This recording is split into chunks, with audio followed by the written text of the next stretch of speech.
Okay, time for a new bike review. I wanted to do things a little bit differently this time. I thought that the best way to have this video is to go ahead and just bring you up to speed on the bikes I've had, and the most recent one that we sold back in the very beginning of winter. Talk to you about the bike that I just bought maybe 3 weeks ago. Yeah, about 3 weeks ago.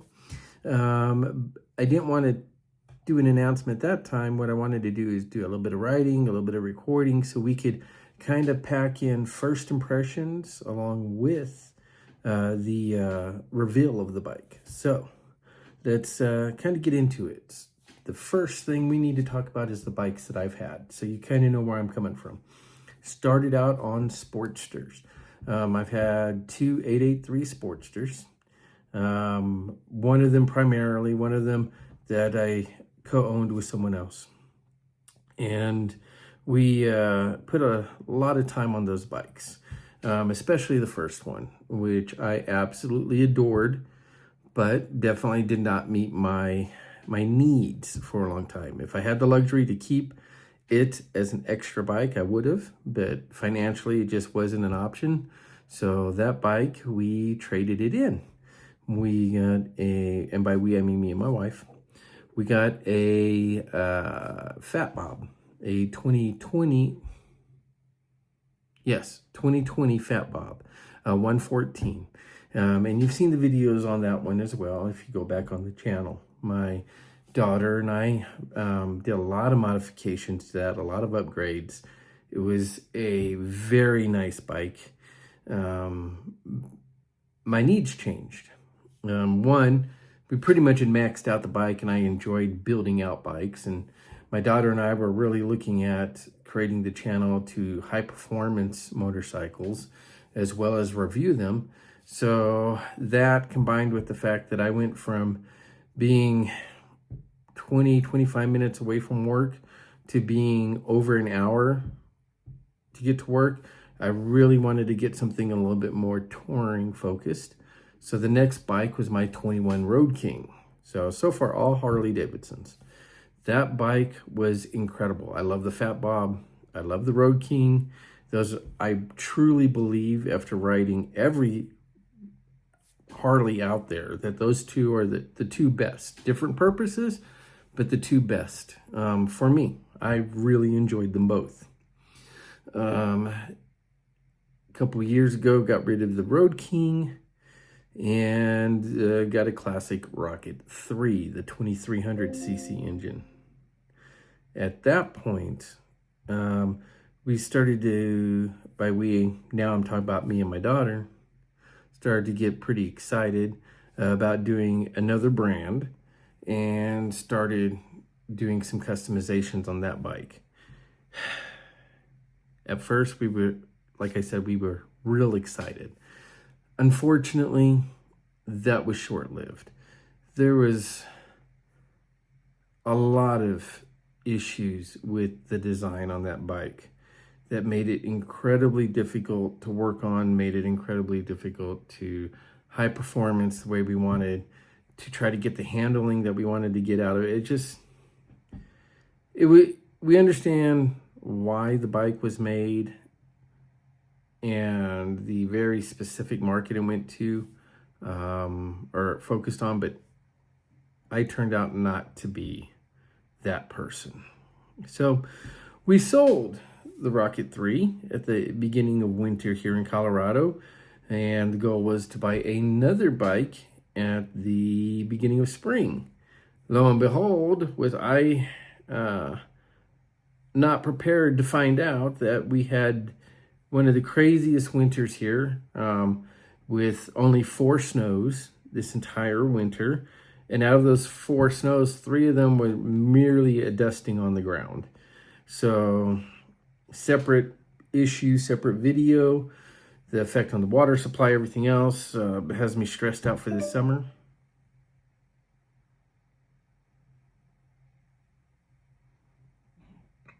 But with that being said, I could have had a great riding season, and I did not have a bike, which is why there's been no videos lately.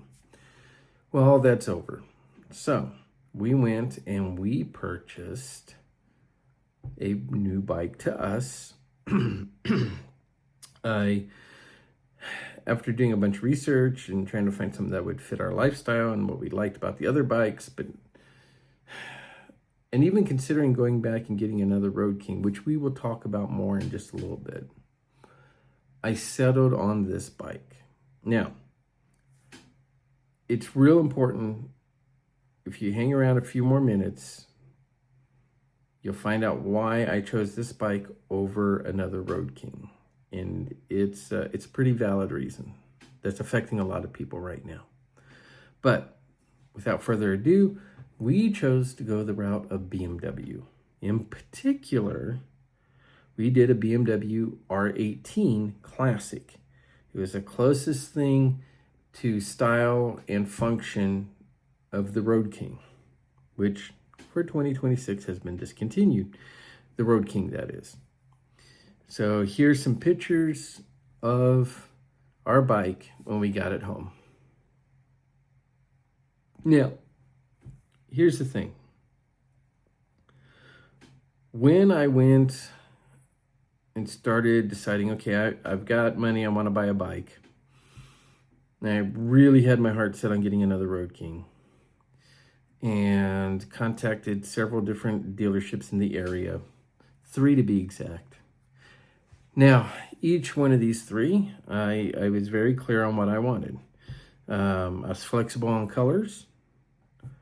I wanted a 25 Road King. And this was all in the beginning of February that I did this. So 2025s were Road Kings were already known that was the last model year. They were discontinued. Dealerships had a large inventory of them. I contacted people that I knew and salespeople at each one of these dealerships, got through to their sales managers and said, hey, here's what I'm looking at. The colors is not a concern. I like all the colors for 2025. The bike is $25,999, maybe a couple $100 difference with the different paint schemes. I wanted to be at 19 on the bike. Now, I felt that was a fair deal for a previous model year that was still hanging around the dealership. Everybody had plenty of them.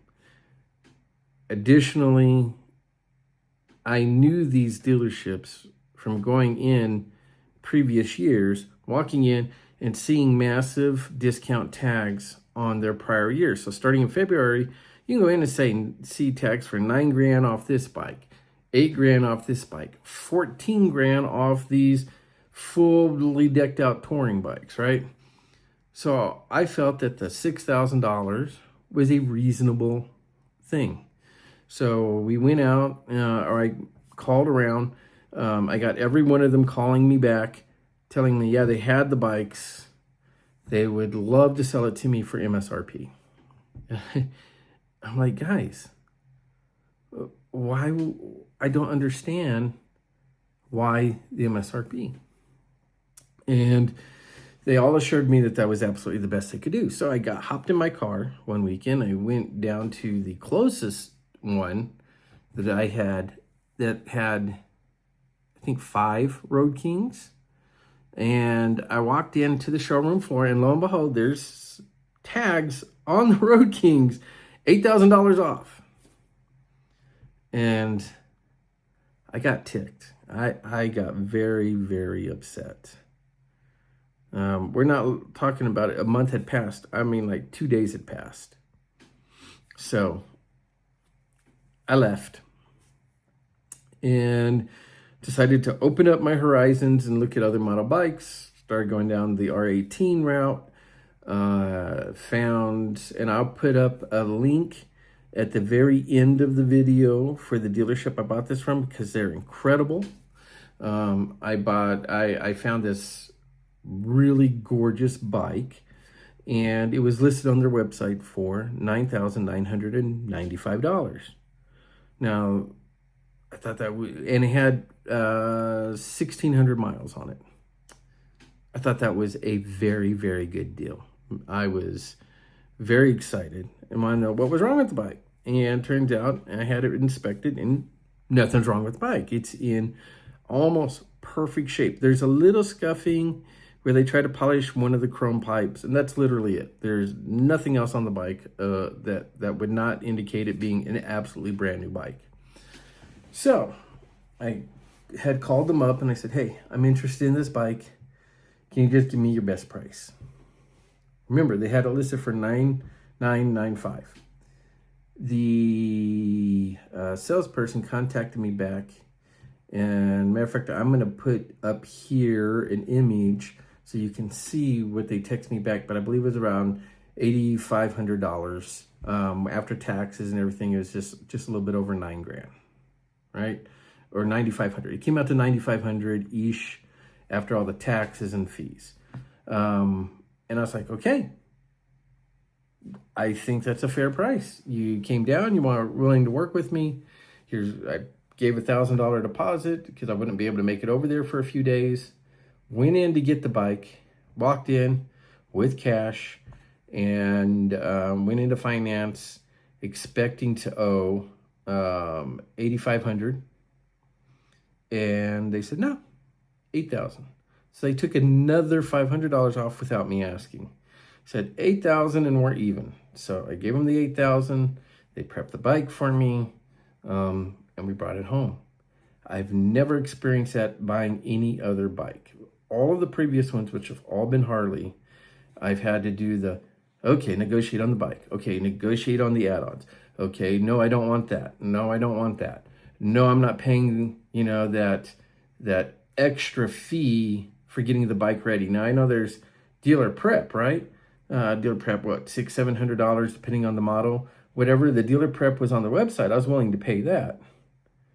But then they were adding on another $1,000 on top of that. And we'd have to go through the back and forth on that with each one of the 4 Harleys that I bought. And it was just ridiculous. And it took time and energy and effort. And I never got the deal that I went in to get with any of the Harleys. Okay. With this BMW, they bent over backwards to make me feel comfortable. I was kind of shocked. I'm like, okay, well, what am I going to find out about the bike on owning it? I have put it through its paces, and this bike is incredible, and there is absolutely no surprises. I'm very happy with the purchase. You're going to be seeing a lot of videos. Now that we talked about how we got here, let's talk a little bit about the bike. To do that, we're going to flip over to the riding part of this video, and we're going to go all through some twisties. You're going to go right along. I'm going to give you my thoughts, and we're going to talk about the performance of the bike. And then after that, which is about 12 more minutes, we're going to come back. We're going to talk about the modifications we're going to be doing to it, the things that I have planned, and just general wrap up. So we'll see you at that end of this video. So we're ending part 1 now. Here we're going to part 2, the ride. Okay, guys, here we go. You'll see that contrary to popular belief, going down this dirt and gravel road with some ice on it is just fine. The bike is perfectly balanced. Have no issues whatsoever. Let's get out on this little road out here in front of the house and go down the canyon. Now, you're going to see on this video, I'm just going to tell you ahead of time, a lot of nice twisties and things going on. This bike leans in incredibly. I have no issues with it. It is not a heavy bike. I want to hear people to stop saying that. It is a normal weight for a cruiser. It doesn't matter what cruiser you're talking about. This is on the lighter half of cruisers out there. So weight is not an issue. Matter of fact, it's less weight than my Road King was. And it has the same lean angles. Do not be afraid of those big old heads coming out each side of the bike. It's got the same lean angle that a Road King Special has. 21 degrees on both sides, no problems whatsoever. I have not scraped boards. You'll see when we get to the twisties. I take some pretty good corners on there, some pretty good speeds, and I have no issues. Everything on this bike is super comfortable, with one exception, and that is the seat.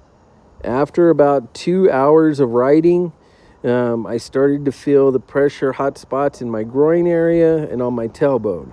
So it's definitely imperative that I get a new seat. I'm going to go with Corbin, I think, which is what I got before for the Rocket 3. And that was the best part of that entire experience with the Rocket 3 was that Corbin seat. I was extremely happy with it. So I'm going to go with them again, add some heated elements there on the seat.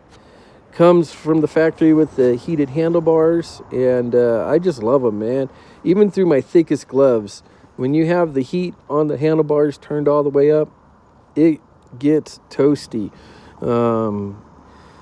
You'll see here, jumping ahead a little bit, we're going around some pretty good bends.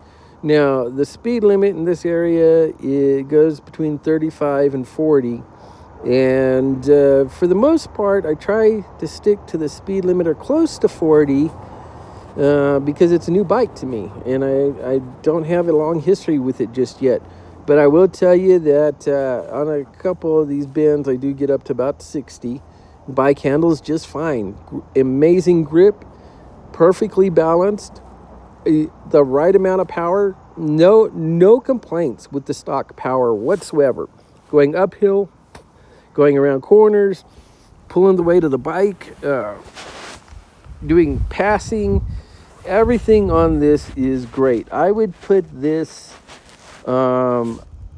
stock engine at feeling considerably more powerful than the stock 114, and almost as powerful, just a hair less powerful than where my modifications on my Road King got it. So once I get the BT Moto tune on it, which is the tune I'm going to put on there, and we'll go more into that at that time, this bike is just going to freaking scream, and I'm excited to see how that turns out. Now, bike is confidence inspiring. You never at any time feel like you can't control the bike. If you've ever ridden a touring bike, you'll be perfectly at home on here. If you're new to touring bikes, you got to get over that mental image you have that the bike is too heavy. It's all in your head. It really is. Once you get used to riding on a touring bike, there are no issues with the weight whatsoever.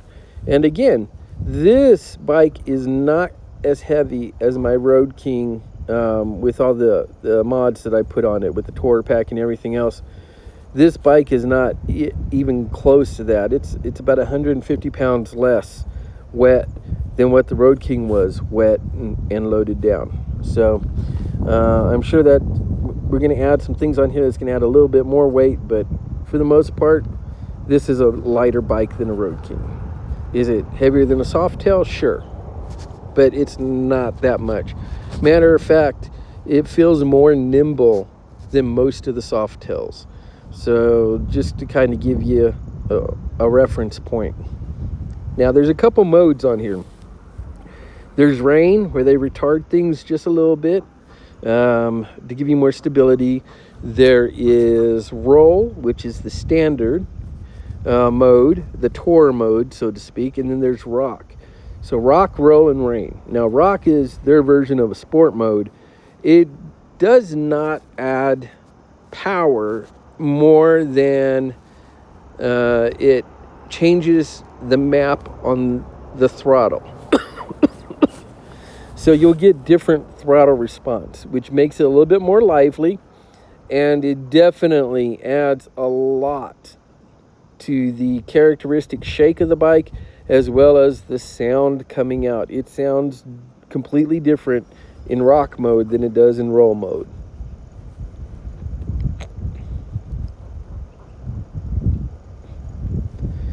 Now we're headed up here in the Colorado mountains, the Rocky Mountains. We're headed up to Netherland, and we're going to take some pictures up by the lake, which I've been told is still got some ice on it, so that should make some pretty pictures, and we'll see how all of that goes. But yeah, I love this bike. I love how it handles. I love this ride. Coming back, because you don't have cell service up at the top, my navigation kind of went a little wonker. So I ended up coming back on a much longer route, which I can't deny I did enjoy.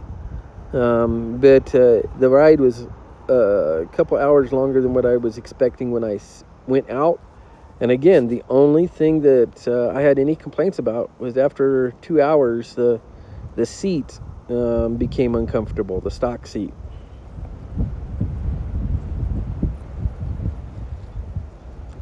Another thing on this is the suspension. I've heard reviewers say that the suspension is hard.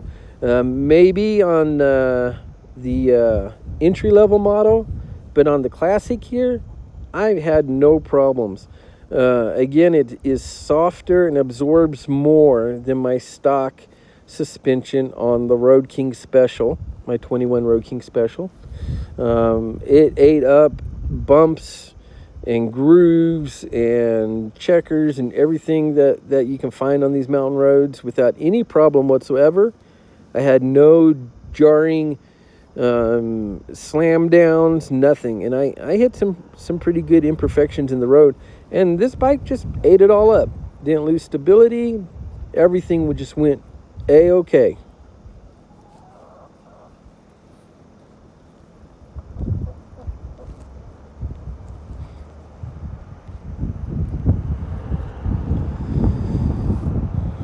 We should be getting up toward the top of this road here in just a few moments.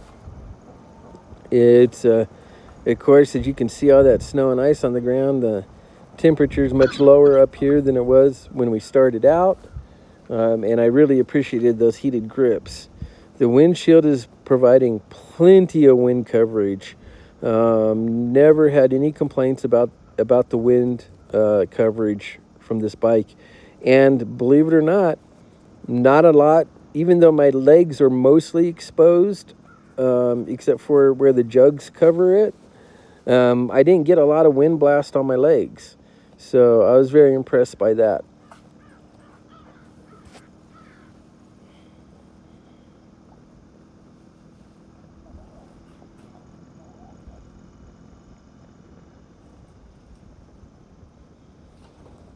I am blessed to be able to enjoy this beautiful scenery and take these rides and experience things that a lot of bikers don't get an opportunity to check out. And I'm going to be spending a lot more time up here with the bike, because there's nothing that helps you get used to a bike like these twisties do.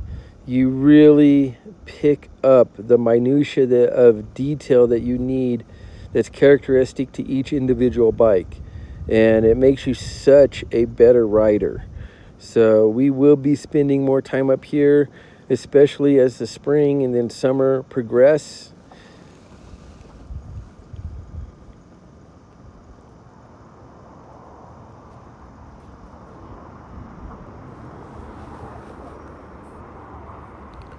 Now, if you're considering one of these bikes, any one of the R18s, it's important for you to know one fact, and that is there's no fuel gauge on the bike. Now, that seems like a pretty big oversight, but when you're on these bikes and your goal is connection with the road, not so much, all the little luxuries and things, it's really actually nice. See, the thing is that the bike, and I tested this after this ride, the bike gets you 41 plus miles per gallon.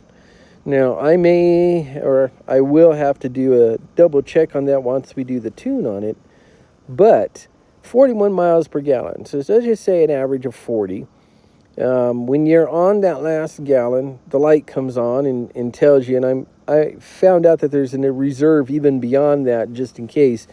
But you get a 40-mile warning if you forgot to pay attention to your mileage on running out. So there's plenty in most parts of the U.S. There's plenty of gas stations within range.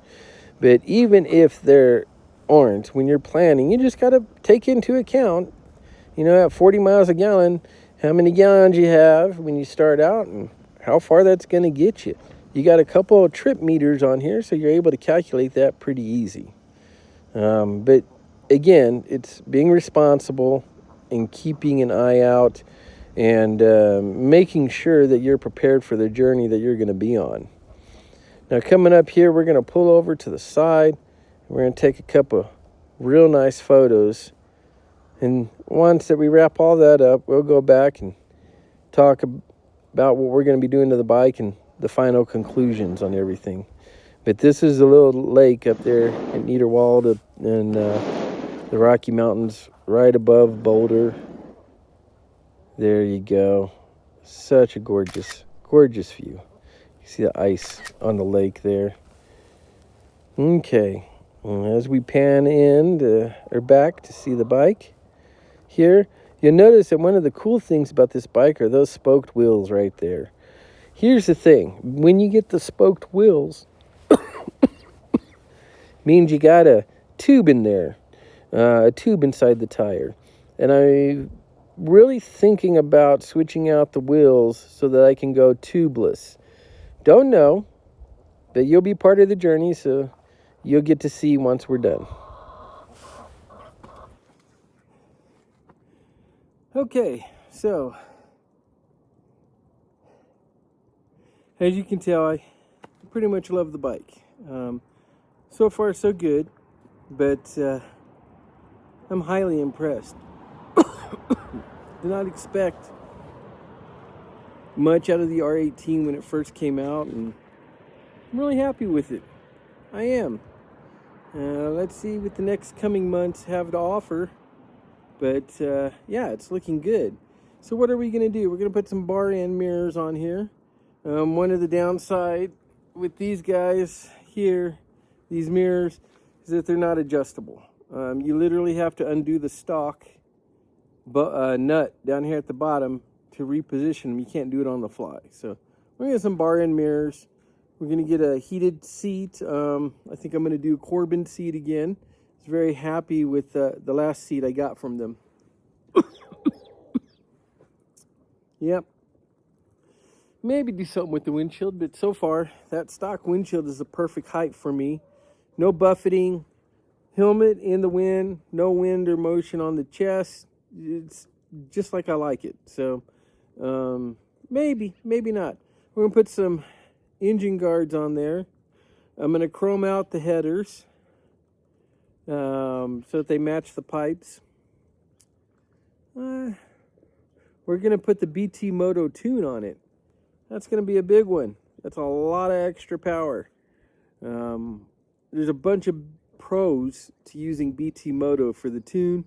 We'll get into that on that particular video. I am really sad about the whole Harley debacle. I know the dealerships are closing left and right. 2 dealerships close to my house have already closed. But I will tell you, in my humble opinion, that's literally what's killing Harley. So it's not the price of the bikes. It's the dealership experience. Old guys like me are at the point we're not putting up with it anymore. The kids, they don't have the money to get into Harley. $10,000 bike, $6,000 bike, sure. But then you tack on extra grand on prep fees on top of the factory prep fees, plus this, plus that, which all Harley dealerships do. And literally every single bike I bought, it's been the same in 2 states.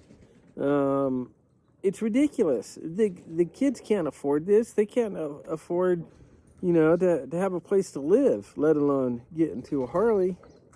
But yeah, it's the whole dealer experience. It is completely shot. It has to go away. There is no more world out there for the crap you have to go through to buy a Harley from a Harley dealer. It's just not worth it. I am so fed up with them. When I make an offer for $6 grand off a bike, and tell them that I know when I walk in there's going to be price tags on them marking them down $9, $10, $11, $12,000, and I go 2 days later and there's a $9,000 off price tag on the bike. You can't treat people that way. I mean, it's just, I don't have any more words for it. It's just bullshit. Anyway, real excited about the things that we're going to be doing with this beauty here. I hope you liked the ride video. If you have any questions, let me know. And there's more to come. See you on the next video. Hey, as I promised, this is the BMW store that did so well by me. Call them, ask for Alex. They'll take great care of you.